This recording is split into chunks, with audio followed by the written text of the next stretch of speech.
Të nderuar teleshikues, ju përshëndes të gjithëve dhe mirë se vini në këtë edicion të parë informativ këtu në televizionin Klan, ku do t'ju njohim me zhvillimet kryesore. Fatkeqësisht do ta nisim me një lajm të keq, ka ndërruar jetë pacienti i dytë i prekur me koronavirus. Ministria e Shëndetësisë në njoftimin zyrtar nuk e ka bërë të ditur emrin e pacientit, por mësohet se ai ishte i moshës 66 vjeç nga Lushnja.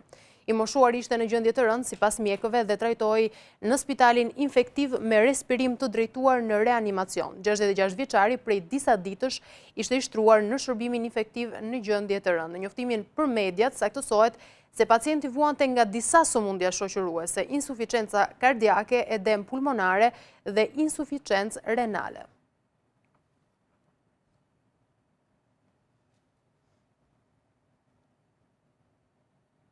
Ndërsa lajmi i mirë është se po shkon drejt shërimit një prej të infektuarve nga pacienti zero në Shqipëri. Analiza e tij ka dalë negative dhe në 48 orët e ardhshme do të ketë një testim të dytë. Sot ka shkuar ndërkohë në 55 numri i të prekurve në vend, nga të cilët 8 janë mjek. Drejt shërimit pacienti i parë i prekur me koronavirus në Shqipëri. Burime nga spitali infektiv i QSUT-s thanë se kanë rezultuar negative analizat për personin që u infektua nga 28 vjeçari i konsideruar si pacienti zero nga Tirana. Ai ka qëndruar për një javë në spital dhe sipas të njëjtave burime do të bëhet brenda 48 orëve një tjetër analizë për të verifikuar gjendjen e tij. Një lajm të mirë e konsideroi kryeministri Rama, që vlerësoi punën e bluzave të bardha ndërsa kërkoi durim nga qytetarët për tejkalimin e situatës, ndërsa ministria e Shëndetësisë Ogerta Manastirliu sqaroi se pacienti po mbahet nën monitorim dhe se do të kryen testime të tjera në 2 ditët e ardhshme. Lajm të jashtëzakonshëm e konsideroi dhe presidenti Meta, që shpërndau mesazhin e ministres, duke shprehur mirënjohje dhe falënderim për mjekët. Të martën numri i të infektuarve me koronavirus në vendin tonë shkoi në 55, mes 4 rasteve të reja të identifikuara, 2 janë staf mjekësor i spitalit Shefqet Ndroqi, të cilët u infektuan pasi një person i sapo kthyer nga Italia shkoi për vizitë tek një pacient duke infektuar të afërmin e tij dhe stafin e spitalit. Gajitimi i kryer dhe testimi i 89 personave që paraqiten si personel shëndetësor në këtë spital, kanë rezultuar 8 mjek dhe infermier të infektuar me COVID-19, ku pjesa më e madhe e tyre janë asimptomatik për momentin. Deri tani Tirana ka numrin më të madh të infektuarve me COVID-19. Rritja e numrit të rasteve që kanë nevojë për hospitalizim ka bërë që Ministria e Shëndetësisë të bëjë gati spitalin Shefqet Ndroqi për trajtimin e personave të prekur. Ky spital do të kthehet në një spital i cili do të shërbej sëmundjes COVID-19 për të lehtësuar edhe fluksin në spitalin infektiv. Pavarësisht masave të marra, ekspertët e shëndetësisë vazhdojnë të këmbgulin se izolimi social dhe masat vetjake mbeten thelbësore për të frenuar sa më shumë përhapjen e infeksionit. Qeveria shqiptare pritet të ndërmarrë një tjetër amnisti sipas parandaluese në përhapjen e koronavirusit. Nga kjo nisëm pritet që të përfitojnë persona të cilët janë të dënuar për vjedhje, mashtrim, armbajtje pa leje, por edhe për kryerjen e aksidenteve rrugore. Qeveria pritet të vendosë për të liruar nga burgu një sër të dënuarish apo të paraburgosurish për vepra të ndryshme penale me qëllim që të ulë numrin e të burgosurve si mas për parandalimin e koronavirusit. Ministria e Drejtësisë u ka nisur një kërkesë prokurorisë së përgjithshme, Këshillit të Lartë Gjyqësor dhe Këshillit të Lartë të Prokurorisë që të nxjerrin udhëzime për aplikimin e masave dhe dënimeve alternative. Në kërkesë thuhet se nëpër burgje dhe paraburgim ndodhen rreth 5200 persona, nga të cilët 2600 janë të dënuar dhe 2600 janë të paraburgosur. Për sigurinë e tyre kujdesen rreth 4050 punonjës. Ministria kërkon që për personat që janë në hetim të jepen vendime alternative. Dënimet alternative jepen për vepra të lehta penale si vjedhja, mashtrimi, armbajtja pa leje apo aksidentet rrugore. Kështu nga kjo kërkesë pritet që në burgje të dalin hajdut, mashtrues apo persona të tjerë me precedent penal. Televizioni Klan mëson se veç të paraburgosurve mund të lirohen edhe të dënuar për këto vepra e të tjera për të cilat parashikohet dënimi alternativ. Bëhet fjalë për të dënuar mbi 60 vjeç apo që vuajnë nga sëmundje kronike, të cilët nuk kanë përfituar nga amnistia e miratuar së fundmi në parlament. Ministria u kërkon 3 institucioneve që të veprojnë në një kohë sa më të shpejtë, çka do të thotë se mjaft biznese që kanë ulur qepenat me urdhër të qeverisë do duhet të shqetësohen se një numër i konsiderueshëm hajdutësh do të jenë sërish të lirë. Konfirmimi një çifti të prekur me koronavirus në fshatin Mbërs të Roskovecit ka bërë që i gjithë fshati të izolohet. Për të monitoruar situatën në hyrje-daljet e fshatit janë vendosur 2 postblojshe policie. Bashkia ka njoftuar se lejohet vetëm qarkullimi i mjeteve të autorizuara për furnizimet bazë ushqimore, të cilat janë nën kontroll po ashtu të policisë. Kryeplaku i këtij fshati, Behar Lama, i tha se është bërë dezinfektimi i ambienteve publike, ndërsa thot se është e domosdoshme edhe një makinë në dispozicion të pensionistëve.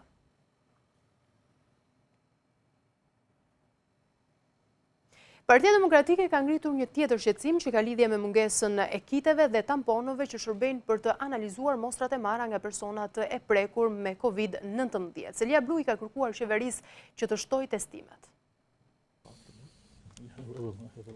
Test. Kjo porosi edhe nga drejtori i përgjithshëm i Organizatës Botërore të Shëndetësisë, sipas demokratëve nuk po zbatohet. Në një dalje për mediat nga Celia Blu, doktoresh Mirela Tabaku, pjesë e grupit të punës ngritur pranë Partisë Demokratike për monitorimin e situatës me koronavirus, foli me shqetësim për rënien drastike të numrit të testeve, duke i kërkuar qeverisë të rrisë fondet dhe të testojë masivisht popullatën, si e vetmja mënyrë për të parandaluar infeksionet. Duhen shtuar fondet për tampone, duhen shtuar fondet për kitet të marrjes të bërjes së testeve. Duhet nxituar pasi jemi vonë. Por Ministria e Shëndetësisë e kontaktuar nga Televizioni Klan sqaron se të gjithë personat e testuar kanë qenë raste të dyshuara. Sipas Ministrisë së Gjithëpuna e Shërbimit Shëndetësor, po përqendrohet tek ndërprerja e zinxhirit të transmetimit të infeksionit. Qeveria shqiptare dhe Banka e Shqipërisë gjithashtu kanë urdhëruar bankat e nivelit të dytë që të shtyjnë deri më 31 maj pagesat për këstet e kredive për bizneset dhe individët. Në bazë të urdhrit vendoset shtyrja e kredive për të gjithë ata që janë gjendur në vështirësi pagese për shkak të situatës nga koronavirusi. Kredimarrësit duhet të komunikojnë me kredidhënësit duke ju argumentuar këtu edhe arsyet e kërkesës për shtyrjen e kredisë. Të gjitha institucionet që japin kredit duhet të përgjigjen për kërkesat brenda 3 ditëve.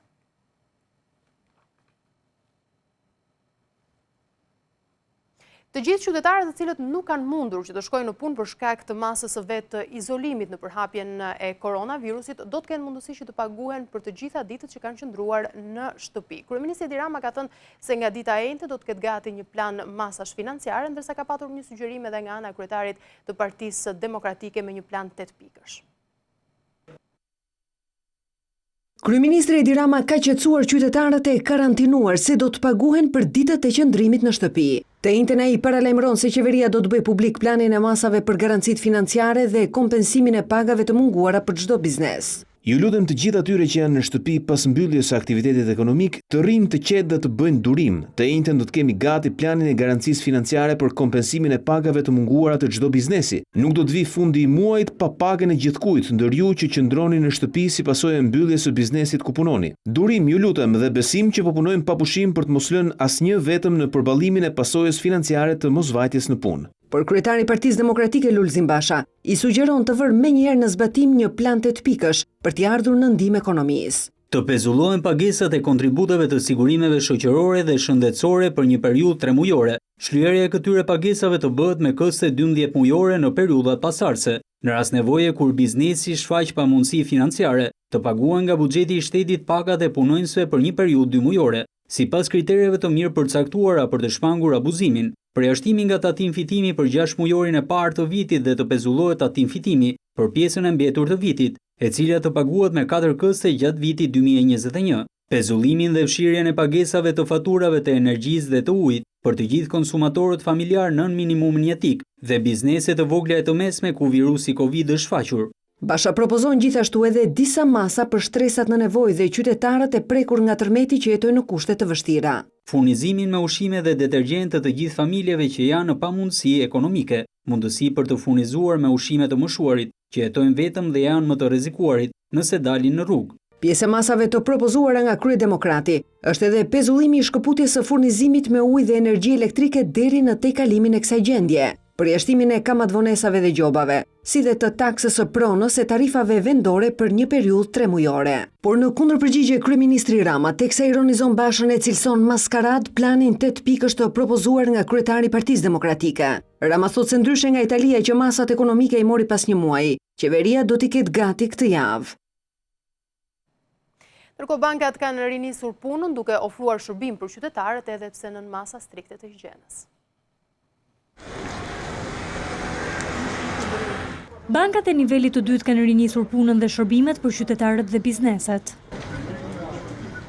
Janë marrë masa të forta sigurie dhe higjiene për të mbrojtur personelin e tyre dhe qytetarët që marrin shërbimet. Hyrja është me radhë, ndërsa personeli është pajisur me maska dhe mjediset janë dezinfektuar. Një pjesë e qytetarëve kanë shkuar për të paguar këstet e kredisë. Do shlyej kredin, kërcën e kredisë që kam. Kërcet ka madha mas ne.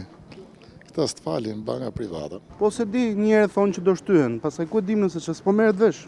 Vendimi i Këshillit Mbikëqyrës i datës 12 mars për dhënien e mundësisë së shtyrjes së pagesës së kredisë për një afat prej 3 muajsh është në fuqi, por çdo rast duhet të dakorcohet me bankat dhe nuk përjashtohen nga ky vendim bizneset dhe qytetarët që duan të paguajnë këstin. Për të bërë të mundur këtë nevojitet që të gjithë ata kredimarës, biznese dhe individ, të cilët preken nga kjo situatë dhe që dëshirojnë të përfitojnë nga kjo lehtësi e ofruar, të kontaktojnë institucionin financiar me të cilin kanë marrëdhënien e kreditimit dhe të informojnë këta të fundit mbi këtë kërkesë.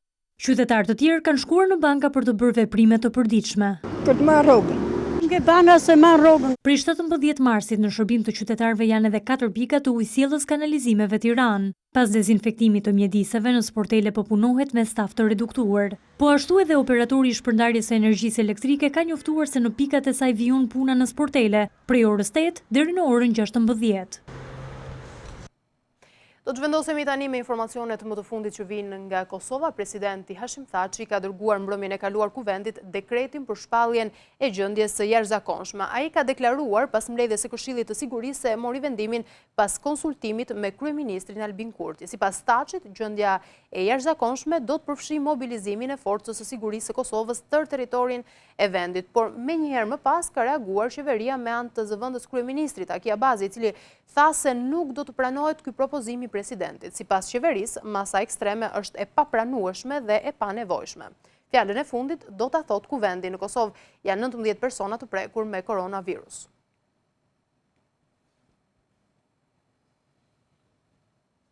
Ndërsa në Maqedoninë e Veriut është vendosur për shtyrjen e zgjedhjeve të 12 prillit për shkak të situatës së krijuar nga koronavirusi, por ka patur debate sa i takon shpalljes së gjendjes së jashtëzakonshme. Ndikim kronikën e përgatitur nga kolegët e Klan Maqedonisë. Liderët e partive parlamentare arritën konsenzus rreth anulimit të zgjedhjeve të 12 prillit, por nuk arritën të merren vesh se a do të shpallet gjendja e jashtëzakonshme. Tamo e opisano koga. Aty është e përcaktuar se kur duhet shpallet gjendja e jashtëzakonshme. Kur ka epidemi, jo që ka epidemi, por ka pandemi. Tani, kur ka pandemi në nivel botror dhe ka epidemi në nivel shtetëror, nuk ka përse të mos shpallet. Koga bi se proglasila vanredna sostavë. Zaev konsideron se do të ishte e papërgjeshme nëse nuk shpallet gjendja e jashtëzakonshme, e kryetari i opozitës është më i kujdesshëm. Ai e kundërshtoi këtë ide, por le hapësirë për këtë të vendosin ekspertët që pritet të takohen me presidentin sot. Ajo që është e rëndësishme që të diskutohet është se kushtetuta parashikon gjendje të jashtëzakonshme dhe nuk parashikon gjendje krize. Gjendja e jashtëzakonshme nuk është e rregulluar me ligj. Nga ana tjetër ekziston ligji për menaxhimin e krizave dhe ai është aplikuar në të kaluarën. Opozita kundërshtoi edhe rikthimin e kuvendit, sepse cilëson se është antikushtetues. E PD-s nuk ju duk serioz formati i takimit dhe u larguan më herët.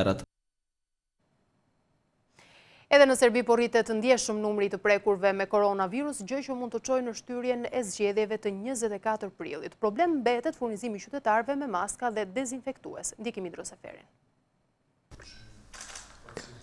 Serbia ka shënuar për 24 orë një rritje drastike të numrit të infektuarve. Pas dite, janë shtuar edhe 7 raste të reja, duke e quar numrin e të infektuarve në 72 persona. Paniku ende nuk ekziston tek institucionet, por ata duken të palumtur me reagimin e qytetarëve që megjithatë nuk janë përmbajtur rregullave për të qëndruar të mbyllur. Në masat nuk i sjellim çdo ditë, por nga ora në orë dhe kështu do të jetë. Para nesh janë momente të vështira dhe si qeveri do t'i përgjigjemi secilit. Kështu është menduar të shtyen edhe zgjedhjet, një vendim që ende nuk është marrë, por që duket se mund të jeti pashmangshëm. Në për rrugë më pak qytetarë se zakonisht dhe më shumë prej tyre me maska se ditëve të tjera, por problem ngelet furnizime me prodhime dezinfektuese dhe maska. Ato pjesërisht mund të gjenten në farmaci shtetërore. Këta të gjithë në radhë shpresojnë se do të mund të kenë të paktën një në këtë kohë krize.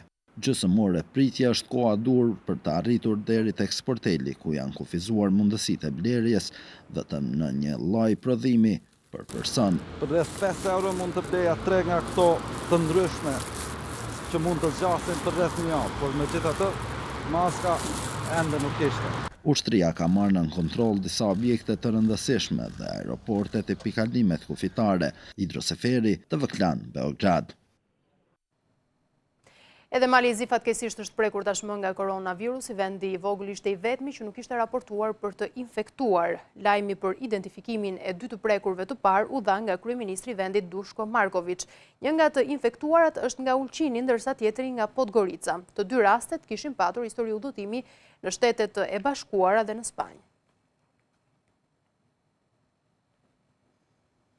Ndërsa në Itali vijon të jetë dramatike situata, në 24 orët e fundit janë shënuar 345 viktima të reja. Kritike është gjendja edhe në Spanjë. Italia shënoi 345 viktima gjatë 24 orëve të fundit, duke çuar në 2503 totalin e të vdekurve. Këtë të martë u shënuan afro 3000 të infektuar, më shumë se një ditë më parë, ndërsa numri i përgjithshëm i tyre është tani 26.000. Presidenti kines Xi Jinping, vendit të cilit ka shpëtuar tashmë nga koronavirusi dhe ka vetëm një të infektuar të ri, premtoi dërgimin e të tjera ndihmave për Italinë në një telefonat me kryeministrin italian Giuseppe Conte. Italia është e dyta në botë për nga numri i viktimave dhe përhapjes. Spanja, vendi i dytë në Europë për nga përhapja e virusit, pati një tjetër rritje të fortë të numrit të viktimave që arrite në 491, ndërsa së fundi numëron mbi 11.000 të prekur. Të gjitha vendet e prekura të botës janë në gjendje të jashtëzakonshme. Metropolet e mëdha janë të shkretuara pas vendosjes së masave që detyrojnë qytetarët të qëndrojnë në shtëpi. Kudo janë mbyllur baret, restorantet, palestrat dhe është pezulluar gjithë aktiviteti social, veç ushqimoreve dhe farmacive. Gjendjen e jashtëzakonshme e shpalli së fundi edhe presidenti amerikan Donald Trump, i cili nga shtëpia e bardhë bëri një parashikim se kur vendi i tij mund të çlirohet nga koronavirusi. Thuhet se deri në korrik gush diçka e tillë. Kjo gjë do të pastrohet. Trump parashikoi edhe zhytjen në recesion të ekonomisë amerikane. Drejtori i përgjithshëm i Organizatës Botërore të Shëndetësisë në konferencën për shtyp të kësaj të marte u bëri thirrje të gjitha vendeve të prekura të ndjekin modelin e Italisë dhe Kinës për masa të ashpra të marra kundër përhapjes. I gjithë globi numëron mbi 7.000 viktima dhe rreth 129.000 të infektuar prej fillimit të përhapjes së koronavirusit. Ishte gjithçka përgatitur për këtë edicion të parë informativ. Unë ju falenderoj për vëmendjen tuaj. Bashkë do të kemi një tjetër takim në orën 15:30. Deri atëherë, bashkë mirë takofshim.